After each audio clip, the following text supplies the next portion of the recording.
Саламатсыздарбы урматтуу катталуучулар, биздин көрүүчүлөр, ошондой эле Кыргыз Республикасынын жарандары, жалпы шайлоочулар. Бүгүн мен быйылкы жылдын 10 январында өтө турган президенттик шайлоо жана мамлекеттик башкаруунун формасын тандоо боюнча референдум тууралуу сиздерге маалымат бермекчимин.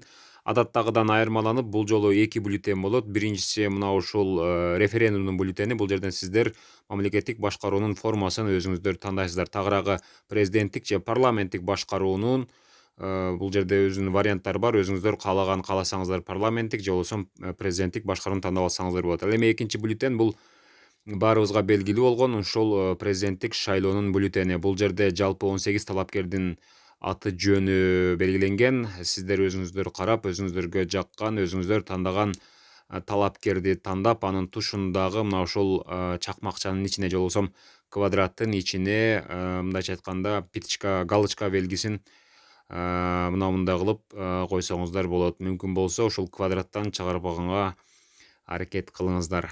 Бул биринчи бюллетень болду. Негизи буну шайлап алгандан кийин бул президенттик шайлоонун бюллетени. Андан кийин бул референдумдуку.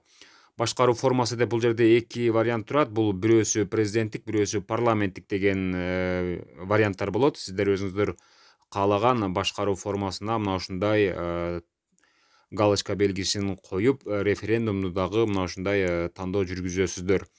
Андан кийин сиздерге эскерте кетчү жагдай, бул жолу эки бюллетень болгонуна байланыштуу эки автоматтык эсептегич урна болот. Андыктан бири-бирине аралаштырбай туура салганга аракет кылыңыздар.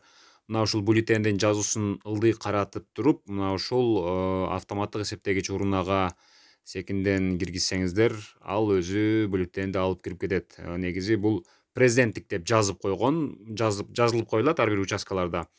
Президенттик шайлоонуку. Ал эми референдумдукуна мындай кылып референдум деп жазылуу болот. Сиздер андыктан адаштырбастан, экөөнү алмаштырбастан референдумдукун референдумга, президенттик шайлоонукун президенттик шайлоонун автоматтык эсептегич урнасына салсаңыздар болот. Ийгиликтүү сиздер добуш берип, мына ушундай салгандан кийин рахмат деген жазуу чыгат жана сиз салгандан кийин ал жердеги бюллетендердин саны бирөөгө көбөйүп калат. Маалыматты бөлүшүп, видеого класс басып, ой пикирлерди комментарийге калтырыңыздар.